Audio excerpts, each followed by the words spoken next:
Minha mãe olhava para mim como se eu fosse uma estranha, com nojo estampado no rosto. Meu celular vibrava sem parar com mensagens da família me chamando de viciada, mentirosa, destruída.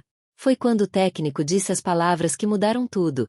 Seu celular foi completamente invadido e manipulado. Tudo começou 3 meses antes, quando terminei com o Ricardo depois de 2 anos juntos. Ele não aceitou bem, mas eu achei que ele fosse superar como qualquer adulto normal. A gente tinha vivido coisas boas, mas no final ele se tornou controlador demais, querendo saber cada passo meu, cada conversa, cada like nas redes sociais. Cansei daquilo e decidi seguir minha vida sozinha. Nos primeiros dias após o término, ele mandou mensagens pedindo uma segunda chance. Ignorei na maioria das vezes, respondi educadamente outras, deixando claro que tinha sido uma decisão final. Bloqueei ele de algumas redes sociais porque as mensagens estavam ficando insistentes demais. Achei que com o tempo ele ia esquecer e cada um seguiria seu caminho. Eu trabalho como designer gráfica num escritório pequeno no centro de São Paulo. Minha rotina era tranquila. Acordar cedo, pegar o metrô, trabalhar o dia todo, voltar para casa, fazer academia algumas vezes na semana. Fim de semana eu passava com a família ou com as amigas. Uma vida normal, sabe? Nada de exageros, nada de loucuras. Minha família sempre foi muito unida.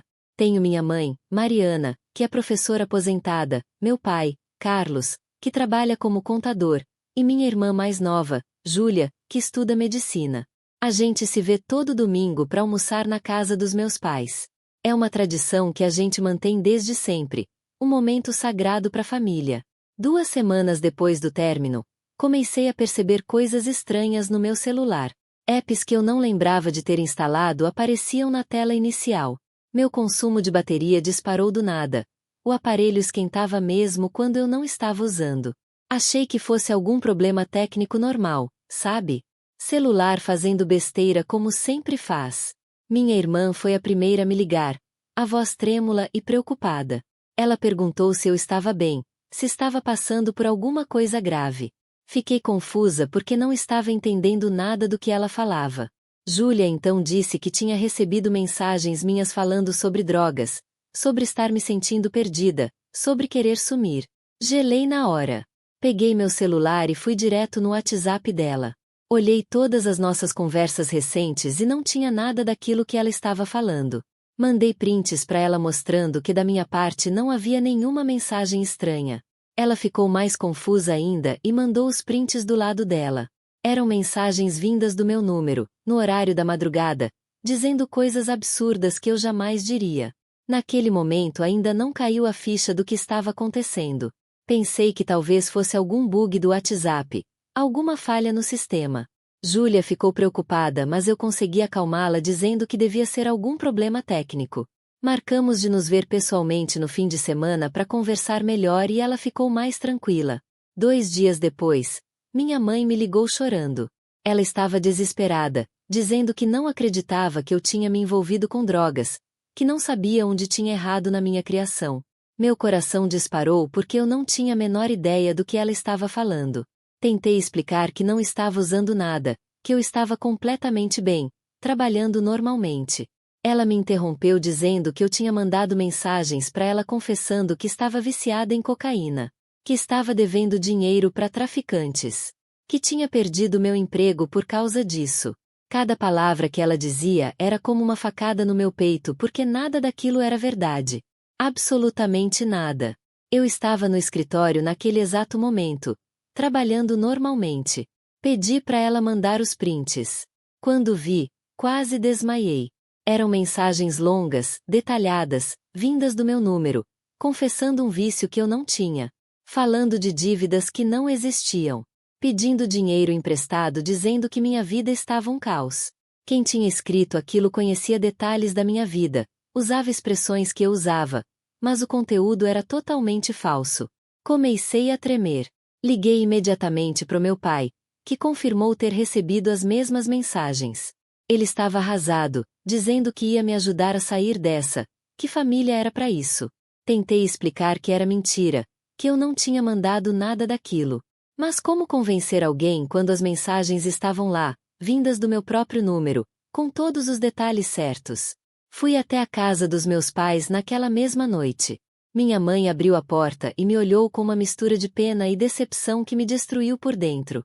Meu pai estava sério, de braços cruzados. Júlia estava lá também, visivelmente preocupada. Me senti julgada dentro da minha própria família, acusada de coisas que eu não tinha feito. Mostrei meu celular para eles. Abri cada conversa, mostrei que da minha parte não havia nenhuma dessas mensagens. Eles ficaram confusos, olhando para os prints que tinham recebido e comparando com o que aparecia no meu aparelho. Meu pai, sempre mais racional, sugeriu que talvez alguém tivesse clonado meu número. Foi a primeira luz no fim do túnel. Decidi ir numa operadora no dia seguinte para verificar se tinha havido alguma clonagem. Passei a noite em branco, minha cabeça rodando tentando entender quem faria uma coisa dessas comigo. Não tinha inimigos, não tinha brigas sérias com ninguém. A única pessoa com quem eu tinha tido algum desentendimento recente era o Ricardo. Mas será que ele seria capaz de algo tão baixo? Na operadora, depois de muita conversa e verificações, confirmaram que meu número não tinha sido clonado. Meu chip estava ativo apenas no meu aparelho. Mas então como explicar aquelas mensagens? A atendente sugeriu que eu procurasse um técnico especializado em segurança digital porque poderia ser invasão de conta ou do próprio aparelho. Me deu o contato de um conhecido dela. O técnico se chamava Marcelo, um cara na faixa dos 40 anos, super profissional. Expliquei tudo o que estava acontecendo e ele pediu para analisar meu celular com calma. Deixei o aparelho com ele por 2 dias. Dias que foram um inferno porque fiquei sem conseguir me comunicar direito, usando um celular velho emprestado da minha mãe. Minha família estava me tratando diferente, com cuidado demais, como se eu fosse quebrar a qualquer momento. Quando voltei no consultório do Marcelo, ele estava com uma cara séria. Me pediu para sentar e começou a explicar tecnicamente o que tinha encontrado. Meu celular tinha sido completamente invadido através de um software espião, um tipo de vírus que dava acesso total a outra pessoa. Quem fez isso podia ver todas as minhas conversas, todos os meus apps, minhas fotos, meus vídeos. E mais, podia enviar mensagens como se fosse eu. Senti meu estômago revirar. Alguém tinha invadido minha privacidade de uma forma tão brutal que eu me senti violada. Marcelo continuou explicando que o software tinha sido instalado provavelmente através de um link malicioso que eu devia ter clicado em algum momento. Tentei lembrar quando isso poderia ter acontecido, mas usamos o celular para tantas coisas que era impossível precisar.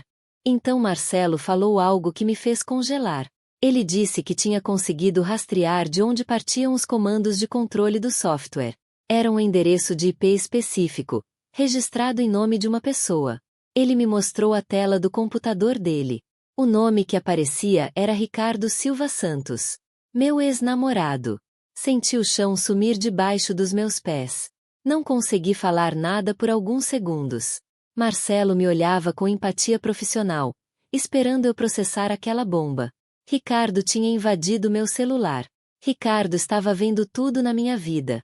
Ricardo tinha enviado aquelas mensagens horríveis para os meus pais e minha irmã, destruindo minha reputação, fazendo minha família acreditar que eu estava viciada em drogas. Tudo aquilo era vingança porque eu tinha terminado com ele. A raiva que senti naquele momento foi algo que eu nunca tinha experimentado antes. Era uma mistura de traição, nojo, revolta. Como alguém que dizia me amar era capaz de fazer uma coisa tão cruel? Como ele teve coragem de inventar que eu estava viciada em drogas, sabendo quanto isso ia destruir minha mãe? Comecei a chorar ali mesmo, na frente do Marcelo, de tanta raiva e frustração. Marcelo me acalmou e disse que tinha gravado e documentado tudo, que eu tinha provas concretas para mostrar para minha família e, se eu quisesse, para a polícia também. Aquilo era crime, invasão de privacidade, difamação, várias coisas juntas que poderiam dar cadeia pro Ricardo. Peguei todo o relatório técnico que ele preparou, paguei pelos serviços e saí de lá com uma mistura de alívio por saber a verdade e fúria pelo que tinha sido feito comigo. Fui direto para a casa dos meus pais. Reuni todo mundo na sala e mostrei o relatório do Marcelo. Expliquei cada ponto, cada evidência, cada prova de que meu celular tinha sido invadido pelo Ricardo. Mostrei como ele tinha controle total sobre meu aparelho e como tinha enviado aquelas mensagens se passando por mim. Vi minha mãe começar a chorar, mas dessa vez de alívio e raiva misturados. Meu pai ficou vermelho de raiva. Ele sempre foi protetor, mas naquele momento vi uma fúria nele que eu não conhecia. Disse que ia processar o Ricardo, que ia fazer ele pagar por tudo. Júlia me abraçou forte, pedindo desculpas por ter acreditado naquelas mensagens. Expliquei que não era culpa dela, que as mensagens eram muito convincentes, que até eu teria duvidado se estivesse do outro lado. Naquela noite, fiquei pensando se devia confrontar o Ricardo antes de ir à polícia. Parte de mim queria olhar na cara dele e perguntar por que ele tinha feito aquilo. Outra parte só queria ir direto às autoridades e deixar a justiça resolver. Mas quanto mais eu pensava, mais eu sentia que precisava desse confronto. Precisava ouvir da boca dele o motivo de tanta maldade. Mandei uma mensagem para ele no dia seguinte, de um número novo que eu tinha conseguido. Disse apenas que a gente precisava conversar pessoalmente. Ele respondeu rápido, parecendo até animado, provavelmente pensando que eu queria voltar. Marcamos num café público, porque eu não era maluca de encontrar ele sozinha em algum lugar isolado. Levei o relatório do Marcelo impresso dentro da minha bolsa. Quando cheguei no café, ele já estava lá. Tinha aquele sorriso que eu conhecia tão bem, a mesma postura confiante de sempre. Me levantei e cumprimentei friamente. Sentei na frente dele e ele começou a falar como se nada tivesse acontecido, perguntando como eu estava, dizendo que sentia minha falta. Deixei ele falar por alguns minutos, só observando, tentando entender como ele conseguia manter aquela farsa. Então interrompi ele.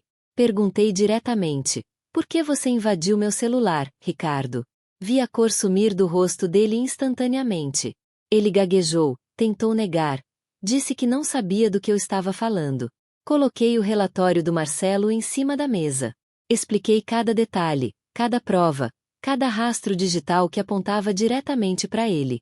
Ele ficou pálido, sem reação. Ele tentou minimizar, disse que era só para saber como eu estava, que estava preocupado comigo. Senti minha raiva explodir. Perguntei se preocupação era mandar mensagens para os meus pais dizendo que eu estava viciada em cocaína. Se preocupação era destruir minha reputação com a minha família. Se preocupação era me fazer passar pelo pior momento da minha vida. Ele abaixou a cabeça, sem conseguir me olhar nos olhos. Então ele começou a chorar. Disse que tinha feito aquilo porque estava desesperado, porque não aceitava ter me perdido, que queria me fazer sofrer como ele estava sofrendo, que foi longe demais e estava arrependido. Cada palavra que saía da boca dele me dava mais nojo. Não era arrependimento real, era só medo das consequências. Ele só estava arrependido porque foi descoberto. Levantei da mesa e disse que ia prestar queixa na polícia, que ele ia responder criminalmente por tudo que fez. Ele tentou me segurar pelo braço, implorando para eu não fazer isso, dizendo que ia estragar a vida dele. Tirei meu braço com força e disse que ele devia ter pensado nisso antes de estragar a minha. Saí daquele café com a cabeça erguida, sentindo finalmente que estava retomando o controle da minha vida.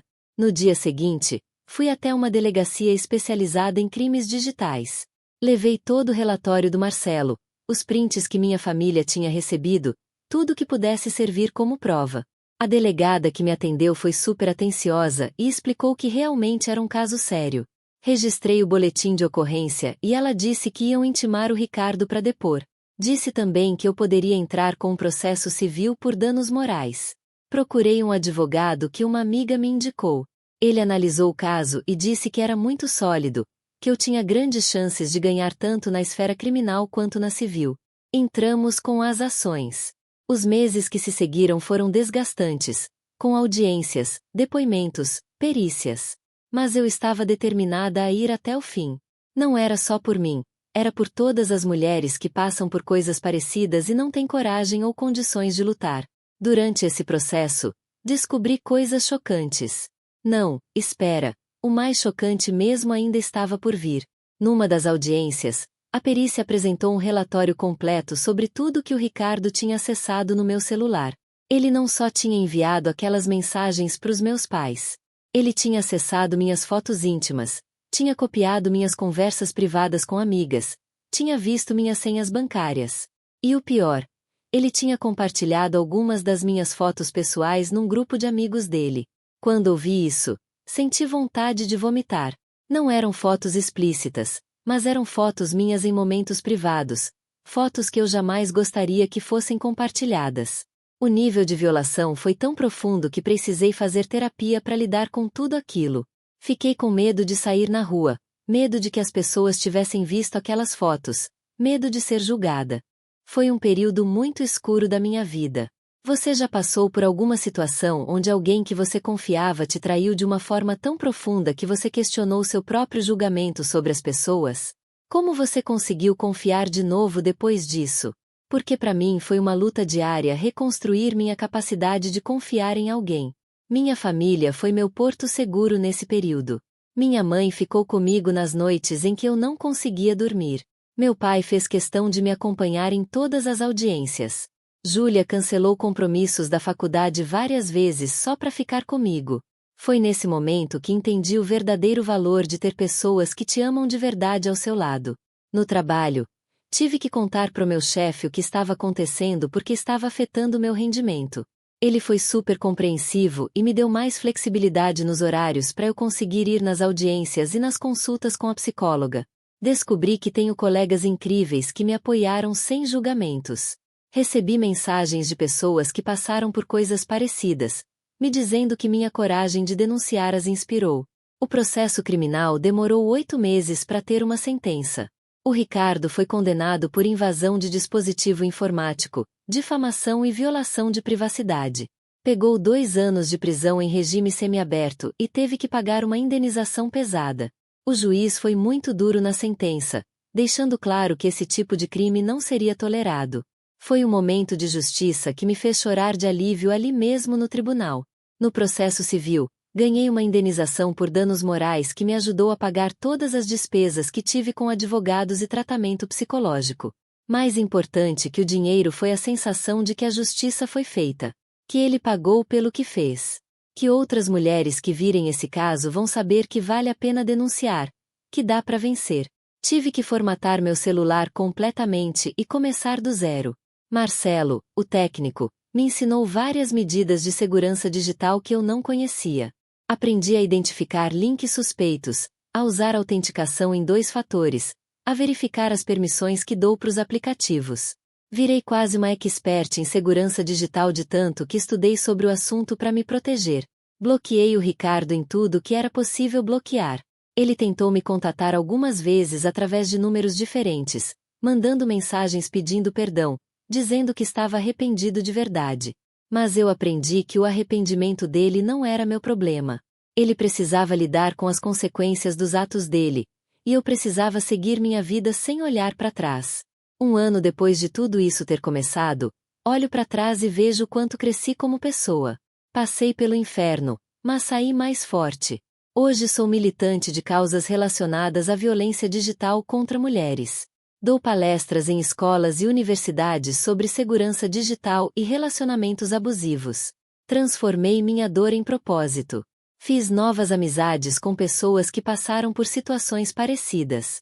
Criamos um grupo de apoio onde compartilhamos experiências e nos ajudamos mutuamente. É reconfortante saber que não estou sozinha, que outras pessoas entendem exatamente o que passei. Juntas, somos mais fortes. Juntas, conseguimos superar os traumas e reconstruir nossas vidas. Voltei a namorar depois de um tempo. Foi difícil no começo porque eu tinha muito medo de confiar em alguém de novo. Mas conheci uma pessoa incrível que foi paciente comigo, que entendeu meus traumas e me ajudou a superá-los. Hoje tenho um relacionamento saudável, baseado em respeito e confiança mútua. Aprendi a identificar sinais de relacionamentos tóxicos e não deixo mais passar nada que me incomode.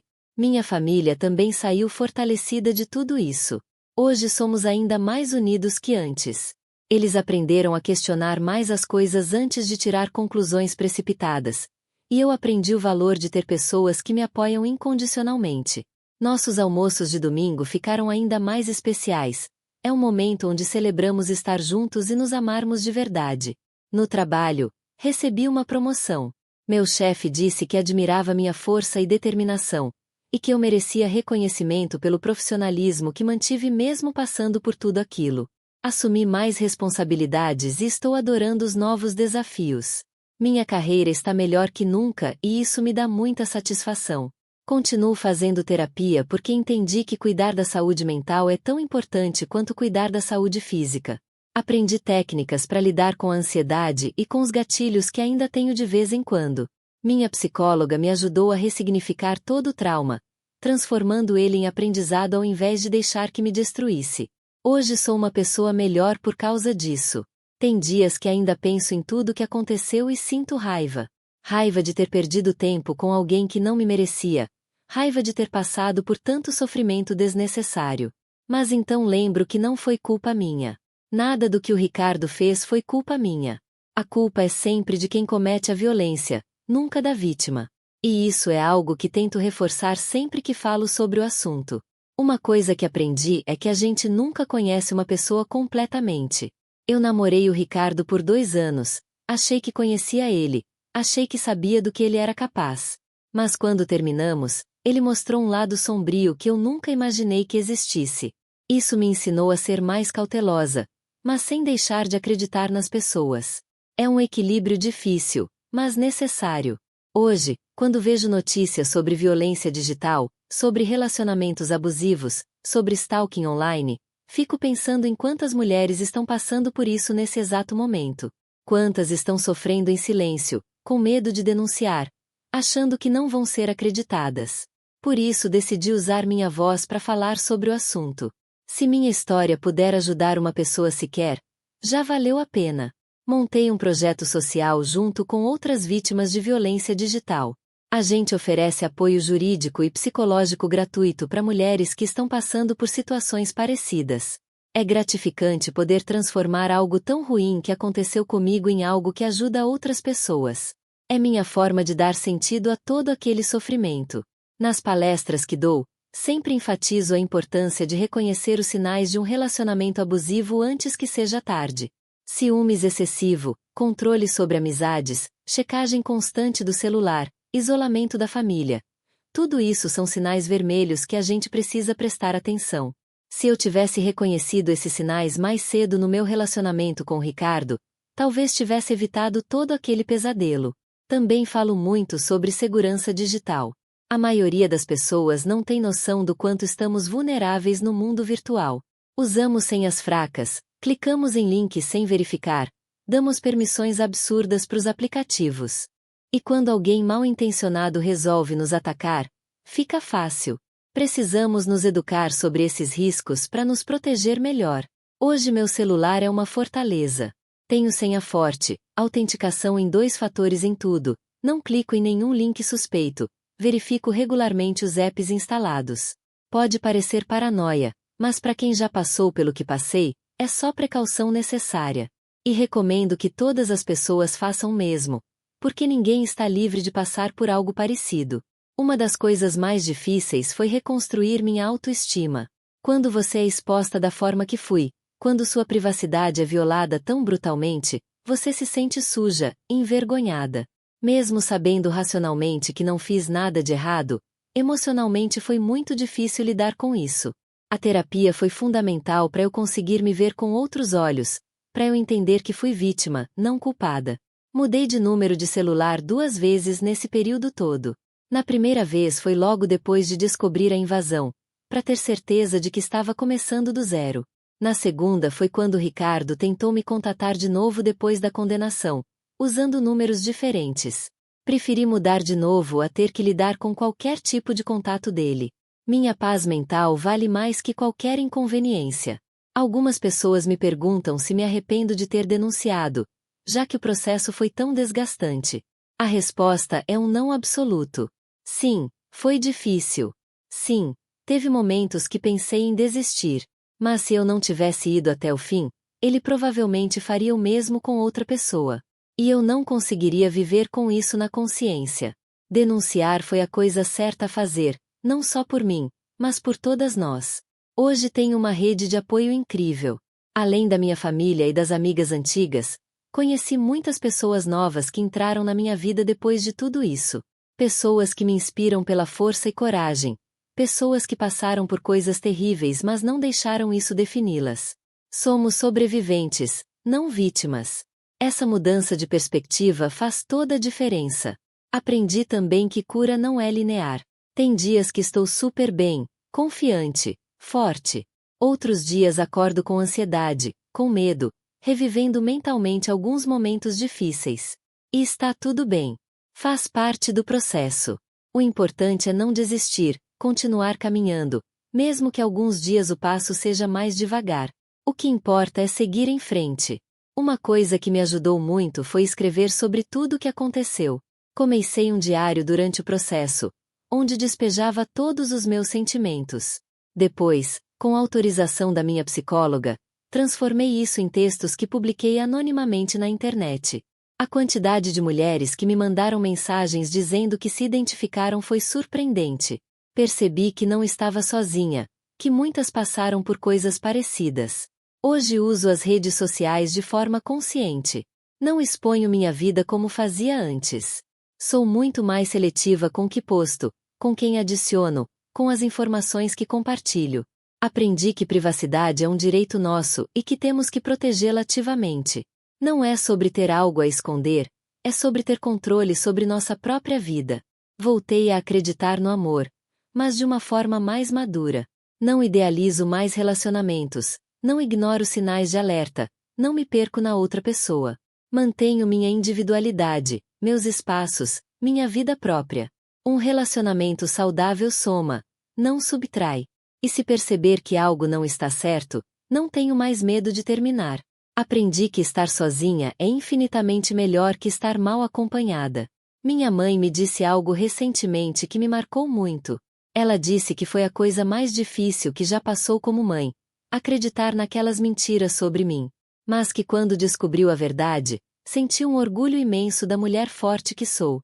Que me ver lutar e vencer foi uma lição de vida para ela também. Ouvir isso me emocionou profundamente e fortaleceu ainda mais nossa relação.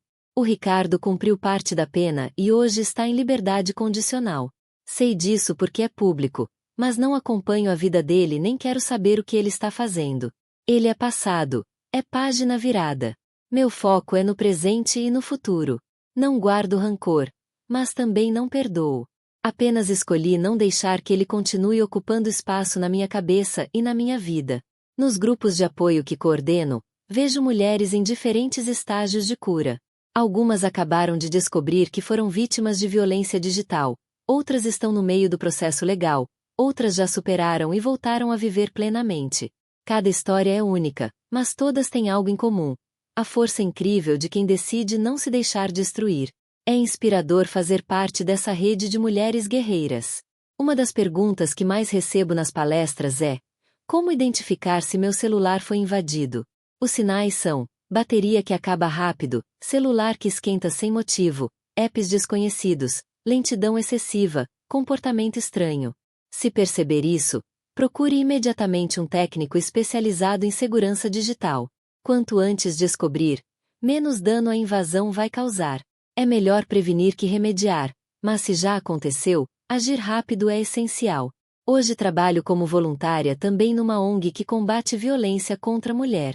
Atendo mulheres que estão passando por situações de abuso, seja físico, psicológico ou digital.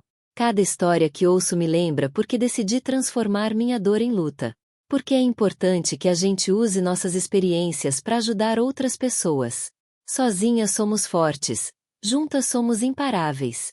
Tem momentos que ainda me pego pensando no quanto minha vida mudou por causa de tudo isso. Perdi a inocência, a capacidade de confiar cegamente, a leveza de viver sem medo. Mas ganhei consciência, força, propósito. Aprendi que sou muito mais forte do que imaginava. Descobri que posso transformar as piores experiências em combustível para fazer diferença no mundo. Recentemente dei uma entrevista para um podcast sobre violência digital.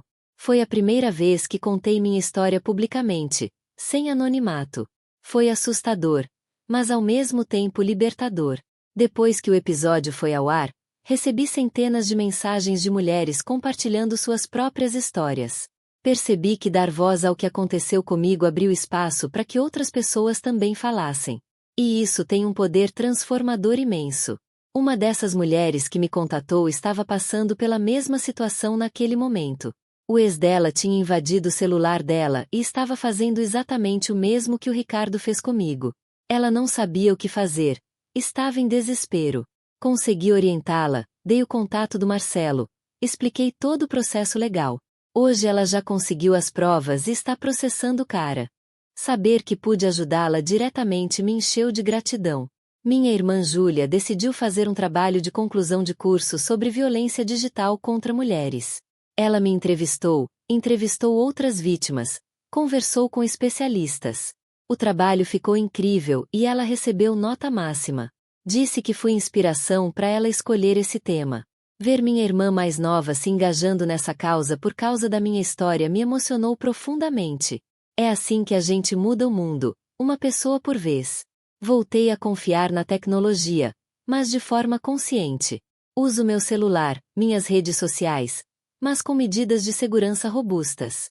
Não deixo que o medo me paralise, mas também não sou mais ingênua. É um equilíbrio que construí com o tempo. A tecnologia em si não é o problema é sempre o ser humano por trás dela, o uso que se faz dela. Comecei a fazer terapia em grupo também, além da individual. Ouvir outras histórias, compartilhar a minha, perceber que não estou sozinha nessa jornada faz toda a diferença. No grupo tem mulheres de todas as idades, classes sociais, profissões. A violência digital não escolhe perfil, pode atingir qualquer uma. E é justamente por isso que precisamos falar sobre isso cada vez mais. Uma coisa que sempre reforço é que relacionamento saudável não invade privacidade. Não mexe no celular do outro sem autorização, não exige senhas, não controla conversas. Confiança se constrói com respeito, não com vigilância. Se você sente necessidade de invadir o celular do seu parceiro, é porque a confiança já não existe. E sem confiança, não existe relacionamento saudável. Hoje, quando olho para os meus pais, vejo pessoas diferentes também. Eles ficaram mais atentos, mais questionadores, mais conscientes sobre os perigos do mundo digital. Meu pai, que mal sabia usar o WhatsApp direito, hoje dá palestras na empresa dele sobre segurança digital. Minha mãe criou um grupo na escola onde ela trabalhava para conscientizar mães sobre os riscos que as filhas correm online. Transformamos nossa dor coletiva em ação. Às vezes me pergunto o que teria acontecido se eu não tivesse procurado Marcelo, se não tivesse descoberto a verdade. Provavelmente o Ricardo continuaria me aterrorizando, inventando mentiras cada vez piores, destruindo não só minha relação com a família mas também minha saúde mental. Talvez eu tivesse surtado, acreditado que estava realmente louca. Só de pensar nisso sinto um frio na barriga. Por isso insisto tanto na importância de buscar ajuda especializada quando algo estranho acontece. Não ignorem os sinais. Não achem que vai passar sozinho. Quanto antes você agir, mais rápido vai conseguir se livrar do problema. E principalmente, não tenham vergonha de pedir ajuda. Ninguém precisa passar por isso sozinha. Existem profissionais capacitados, existem grupos de apoio, existe uma rede inteira pronta para te acolher. Aprendi também que perdão não é obrigação. Durante muito tempo senti pressão para perdoar o Ricardo, como se isso fosse necessário para minha cura. Mas não é. Você não precisa perdoar quem te machucou profundamente. O que você precisa é seguir em frente, não deixar que aquela pessoa continue tendo poder sobre você. Perdoar ou não é uma escolha pessoal, e qualquer uma das opções é válida. No meu caso, não perdoei e provavelmente nunca vou perdoar. E está tudo bem. Isso não significa que vivo com rancor ou que ele ocupa meus pensamentos. Significa apenas que reconheço a gravidade do que foi feito e não minimizo isso com perdão que não sinto genuinamente. Minha paz veio de outros lugares, não do perdão. Retomei hobbies que tinha abandonado durante o relacionamento com o Ricardo. Voltei a pintar, que era algo que eu amava fazer. Comecei aulas de dança. Sempre quis fazer e nunca tinha tido coragem.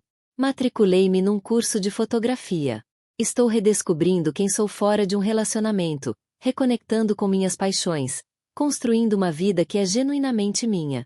Nas minhas redes sociais, que hoje uso de forma mais consciente, compartilho dicas de segurança digital, histórias de superação, informações sobre direitos das mulheres. Transformei meu perfil numa ferramenta de conscientização. Não é o foco principal da minha vida, mas é uma forma de alcançar mais pessoas, de fazer diferença na minha pequena bolha. Cada compartilhamento, cada mensagem que recebo dizendo que ajudei alguém, vale ouro. Conheci recentemente uma mulher chamada Fernanda num dos grupos de apoio. A história dela era assustadoramente parecida com a minha. O ex dela também tinha invadido o celular dela, também tinha espalhado mentiras para a família dela. A diferença é que ela não tinha conseguido provas técnicas ainda. Apresentei ela ao Marcelo, que conseguiu fazer o mesmo trabalho que fez comigo. Hoje ela também está processando o ex. É gratificante poder ser para ela o que outras mulheres foram para mim. Tem dias que acordo e não acredito que tudo isso realmente aconteceu. Parece roteiro de filme, sabe? Mas é real. Aconteceu comigo. E está acontecendo com milhares de mulheres nesse exato momento. Por isso não canso de falar sobre isso, de alertar, de conscientizar. Cada história que compartilho pode salvar alguém de passar pelo mesmo. Meu namorado atual, o Lucas, é uma pessoa completamente diferente do Ricardo. Ele respeita meu espaço, entende meus traumas, nunca me pressionou a nada. Quando contei minha história para ele me ouviu com atenção e empatia. Nunca usou isso contra mim, nunca minimizou minha dor. É assim que tem que ser. Um relacionamento saudável é construído sobre respeito mútuo, não sobre controle e possessividade. Aprender a confiar nele foi um processo. No começo eu tinha gatilhos absurdos. Qualquer coisa me deixava em alerta. Uma vez ele pegou meu celular para ver as horas porque o dele tinha descarregado, e eu tive um ataque de pânico. Ele entendeu, me acalmou, nunca reclamou das minhas reações. Foi paciente, foi amoroso, foi compreensivo. E aos poucos fui me abrindo, fui confiando, fui amando de novo. Hoje nosso relacionamento é leve, saudável, bonito. Não tem drama, não tem controle, não tem ciúmes doentio. É parceria de verdade. E isso me mostrou que é possível sim encontrar amor depois de tanto trauma. É possível reconstruir a capacidade de confiar. Só precisa encontrar a pessoa certa e trabalhar em si mesma primeiro. Falando em trabalhar em si mesma, a terapia foi fundamental nesse processo. Não foi fácil, teve sessões que saí de lá destruída, revivendo mentalmente todos os piores momentos. Mas foi necessário. Processar o trauma, entender meus gatilhos, desenvolver ferramentas para lidar com a ansiedade e o medo. Hoje sou uma pessoa melhor por causa da terapia, e recomendo para todo mundo, especialmente para quem passou por algum tipo de violência. Uma coisa que aprendi na terapia e que mudou minha perspectiva foi entender que relacionamentos abusivos seguem um padrão. Começa maravilhoso, a pessoa te coloca num pedestal, é o amor da sua vida. Depois começam as primeiras demonstrações de controle, mas disfarçadas de cuidado. Você racionaliza, acha que é amor. Quando percebe, já está num ciclo de abuso. Reconhecer esse padrão me ajudou a entender que nada do que aconteceu foi culpa minha. Hoje, quando vejo uma amiga começando a namorar alguém que demonstra sinais de controle excessivo, converso com ela. De forma gentil, sem julgar, aponto sinais de alerta. Nem sempre a pessoa está pronta para ouvir. Às vezes demora para cair a ficha. Mas planto a semente. Porque eu sei como é estar tão apaixonada que não consegue ver o que está acontecendo. Se alguém tivesse me alertado de forma clara, talvez eu tivesse terminado com o Ricardo antes e evitado todo aquele pesadelo. Recentemente participei de uma reportagem sobre crimes digitais para um jornal grande. Foi exibida no horário nobre e teve uma repercussão imensa. O número de denúncias de invasão de dispositivos aumentou significativamente depois da reportagem. Isso mostra como é importante dar visibilidade ao tema. Quanto mais falarmos, mais mulheres vão se sentir encorajadas a denunciar. E mais homens vão entender que isso não é brincadeira, que tem consequências graves. Uma estatística que me chocou e que descobri durante a reportagem. Apenas 10% das vítimas de violência digital denunciam. 10%. Isso significa que 90% sofrem em silêncio, por medo, vergonha ou desconhecimento dos próprios direitos. Precisamos mudar isso urgentemente. Precisamos criar um ambiente onde denunciar seja a regra, não a exceção. No trabalho, me tornei referência em projetos que envolvem segurança digital. Meu chefe me colocou para liderar uma iniciativa de conscientização sobre o tema para todos os funcionários da empresa. Desenvolvemos treinamentos, Criamos materiais educativos. Implementamos políticas de segurança mais rígidas. Foi gratificante poder usar minha experiência profissionalmente também, transformando algo pessoal em contribuição coletiva. Minha sobrinha, filha de uma prima, tem 15 anos. Recentemente ela me procurou preocupada porque o namorado dela estava pedindo as senhas das redes sociais dela. Conversamos longamente, expliquei que isso não era normal, que era sinal de relacionamento tóxico. Ela terminou com ele. Fiquei orgulhosa dela ter me procurado, ter confiado em mim. E mais orgulhosa ainda de saber que consegui evitar que ela passasse pelo que passei. É assim que a gente quebra o ciclo. Educando as mais jovens, mostrando o que é aceitável e o que não é num relacionamento. Ensinando que privacidade é direito, não concessão. Que amor não controla, não vigia, não invade. Que relacionamento saudável se constrói com confiança e respeito. Se cada mulher que passou por isso educar pelo menos uma menina mais jovem, vamos mudando a cultura aos poucos. Hoje participo de um podcast semanal só sobre segurança digital e relacionamentos. Junto com outras 2 mulheres que também passaram por situações de violência digital, a gente conversa sobre diversos temas relacionados.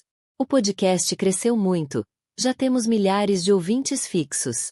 Recebemos mensagens emocionantes de pessoas dizendo que estamos salvando vidas com nosso conteúdo. É uma responsabilidade enorme, mas também uma satisfação imensa. Nas palestras que dou em escolas, sempre me surpreendo com o nível de conhecimento dos jovens sobre tecnologia, mas ao mesmo tempo a falta de consciência sobre os riscos. Eles sabem usar perfeitamente todos os aplicativos, mas não sabem se proteger. Não entendem que o que colocam na internet fica para sempre. Que precisam ter cuidado com o que compartilham. É um trabalho de formiguinha, mas essencial. Uma das perguntas que adolescentes sempre fazem é: como saber se meu namorado ou namorada é abusivo? Explico que abuso não é só físico. É controlar sua roupa, suas amizades, seus horários. É te fazer sentir culpado por coisas que não fez. É te isolar da sua família. É te fazer duvidar da sua própria sanidade. É invadir sua privacidade sob pretexto de cuidado. Se identificar qualquer um desses sinais, termina. Não espera melhorar, porque não vai. Outro tema que abordo muito é a questão do compartilhamento de nudes. Deixo claro que não existe problema nenhum em enviar fotos íntimas para alguém que você confia. O problema é quando essa pessoa usa essas fotos para te chantagear ou expor. E isso é crime. Chama-se pornografia de vingança e é punível por lei. Ninguém tem direito de expor a intimidade de outra pessoa, independente do contexto. Sempre reforço também que, se alguém te chantagear com fotos ou vídeos íntimos, você não deve ceder. Deve ir direto para a polícia. Eu sei que é assustador, que dá vergonha, que dá medo. Mas quanto mais você cede à chantagem, mais poder você dá para a pessoa. E ela nunca vai parar de pedir mais. A única saída é denunciar, buscar ajuda legal, não entrar no jogo do chantagista. Conheci casos absurdos nos grupos de apoio. Mulheres que perderam emprego porque o ex divulgou fotos íntimas para colegas de trabalho. Mulheres que tentaram suicídio porque não aguentaram a exposição. Mulheres que mudaram de cidade para recomeçar. São histórias devastadoras que mostram a gravidade desse tipo de crime. E que reforçam porque é tão importante eu continuar falando sobre isso. Meu pai se tornou um dos maiores defensores da causa. Ele, que era mais tradicional, mais fechado, hoje dá palestras em eventos de empresas sobre violência digital. Conta minha história, com minha autorização, para sensibilizar outros pais. Diz que passou pela pior experiência da vida dele quando acreditou naquelas mentiras sobre mim. E que não quer que nenhum outro pai passe por isso. Me emociona ver ele tão engajado. Minha mãe virou voluntária na ONG onde trabalho. Ela ajuda no atendimento psicológico inicial das vítimas, oferecendo o acolhimento que só uma mãe sabe dar. As mulheres que ela atende adoram ela. Dizem que conversar com ela traz conforto. Ela diz que está resgatando todas as mulheres que não conseguiu resgatar quando acreditou nas mentiras sobre mim. É a forma dela de se redimir. Embora eu sempre diga que ela não tem nada para se redimir. Júlia se especializou em psiquiatria forense e hoje trabalha com vítimas de violência. Ela diz que foi minha história que a inspirou a escolher essa especialidade. Fico orgulhosa de saber que algo tão ruim que aconteceu comigo gerou frutos tão bonitos na vida das pessoas que amo. É como se toda aquela dor tivesse um propósito maior, sabe?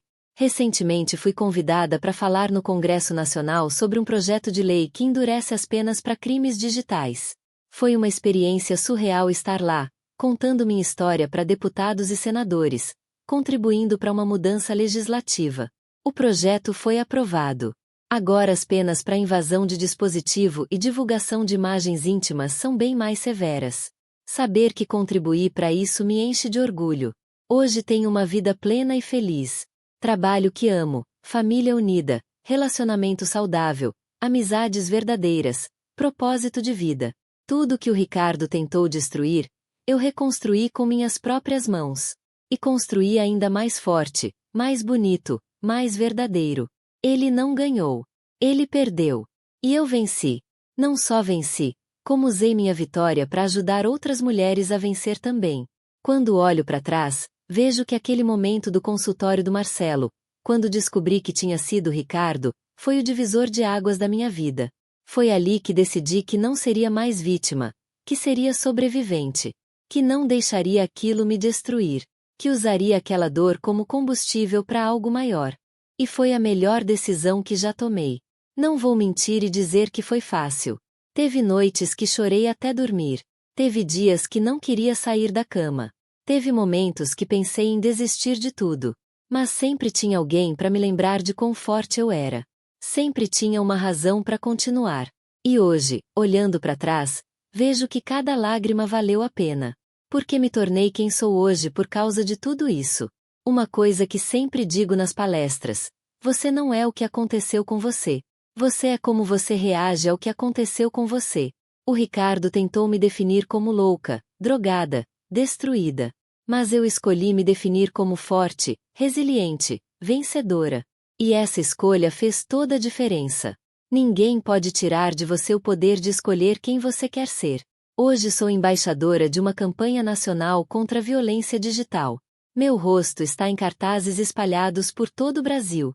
É estranho ver minha própria imagem em outdoors, mas é gratificante saber que está servindo para conscientizar milhões de pessoas. Cada vez que alguém me reconhece na rua e me agradece por dar voz ao tema, sinto que estou no caminho certo. Voltei a sorrir de verdade, a rir alto, a viver intensamente. Por muito tempo fiquei meio apagada, com medo de chamar atenção, de ser vulnerável de novo. Mas entendi que viver com medo não é viver. É apenas sobreviver. E eu mereço mais que isso. Mereço viver plenamente, intensamente, alegremente. E é isso que estou fazendo hoje. Minha maior vitória não foi a condenação do Ricardo. Foi recuperar minha paz. Foi voltar a dormir tranquila. Foi olhar pro meu celular sem sentir ansiedade. Foi confiar em alguém de novo. Foi rir de verdade de novo. Foi me sentir viva de novo. Isso sim são vitórias reais. O resto foi consequência. Tem uma frase que carrego comigo desde que tudo isso aconteceu. O que não te mata, te fortalece. Eu costumava achar isso clichê, mas hoje entendo profundamente o significado. Passei pelo inferno e voltei. E voltei mais forte, mais consciente, mais determinada, mais empática. Uma versão melhor de mim mesma. E por mais que eu não deseje para ninguém passar pelo que passei, não posso negar que me transformou para melhor. Então é isso. Essa é minha história. Do fundo do poço até onde estou hoje. Da dor até a superação. Da raiva até a paz. Do medo até a coragem. É uma história de recomeço, de reconstrução, de resiliência. É uma história que ainda está sendo escrita, porque cada dia é uma página nova. E eu pretendo fazer dessa história algo que inspire, que ajude, que transforme. Agora eu te pergunto, você já passou por alguma situação onde sua confiança foi violada de forma tão brutal? Onde alguém usou sua intimidade contra você? E se sim, você teve coragem de denunciar ou guardou para si? Porque eu quero que você saiba que não está sozinha, que existem pessoas dispostas a ajudar, que dá para superar sim. E principalmente, o que você faria se descobrisse que alguém próximo está passando por algo parecido? Você saberia como ajudar? Porque conhecimento salva vidas, e quanto mais falarmos sobre isso, mais mulheres vamos conseguir ajudar. Me conta sua história, sua opinião, sua experiência. Vamos criar uma rede de apoio cada vez maior, porque juntas somos imbatíveis.